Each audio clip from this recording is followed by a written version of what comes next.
السلام علیکم ناظرین، آپ دیکھ رہے ہیں برین ورس۔ آج کی یہ ویڈیو ایک ایسی خاموش رات کی کہانی ہے جسے چند گھنٹوں میں بارود، جہازوں کی گرج اور عالمی سیاست کے زلزلے نے بدل کر رکھ دیا۔ یہ کہانی ہے 3 جنوری 2026 کی، جب ایک ملک کا صدر اپنے ہی محل میں محفوظ نہ رہ سکا اور دنیا کی سب سے بڑی طاقت نے ایسا قدم اٹھایا جس کی مثال دہائیوں میں نہیں ملتی۔ اس رات وینزویلا کے دارالحکومت کراکس میں لوگ گہری نیند سو رہے تھے۔ اچانک آسمان جنگی جہازوں کی آواز سے گونج اٹھا۔ صرف 3 گھنٹوں کے اندر 150 سے زائد امریکی جنگی جہاز فضا میں موجود تھے، اور ایک انتہائی خفیہ آپریشن کے تحت امریکی اسپیشل فورسز نے وینزویلا کے صدر نکولس مادورو اور ان کی اہلیہ کو گرفتار کر کے امریکہ منتقل کر دیا۔ یہ کوئی عام گرفتاری نہیں تھی،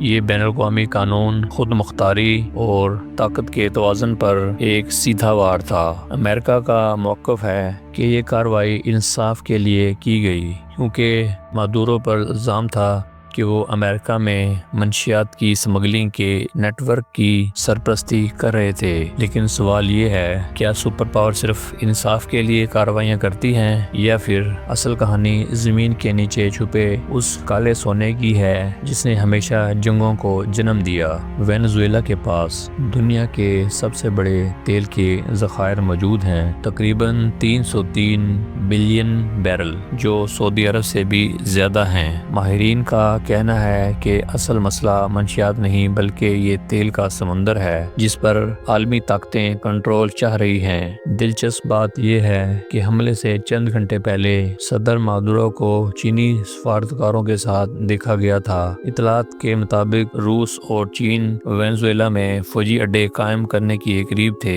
یہی وہ لمحہ تھا جب امریکہ نے اپنی جغرافیائی بیک یارڈ کو محفوظ بنانے کے لیے فوری ایکشن لیا۔ لیکن اس طاقت کی جنگ میں سب سے زیادہ نقصان کس کا ہوا؟ جس کا جواب ہے عوام۔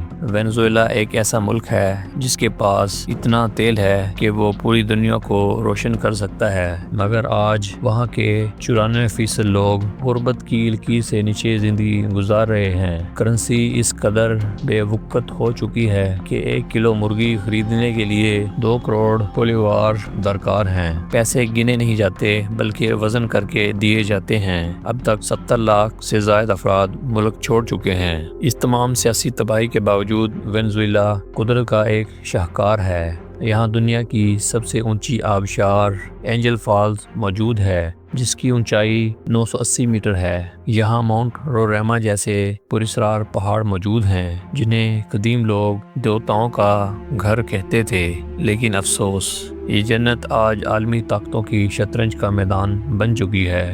یہ ویڈیو ہمیں یہ سبق دیتی ہے، وسائل رکھنے والا ملک اگر طاقتور نہ ہو تو وہ ہمیشہ نشانہ بنتا ہے۔ یہ فیصلہ آپ پر ہے۔ کیا کسی سپر پاور کا کسی خود مختار ملک کے منتخب صدر کو اس طرح گرفتار کرنا انصاف ہے، یا صرف طاقت کا ناجائز استعمال؟ کمنٹس میں اپنی رائے ضرور دیں۔ ویڈیو پسند آئی ہو تو لائک کریں اور برین ورس کو سبسکرائب کریں۔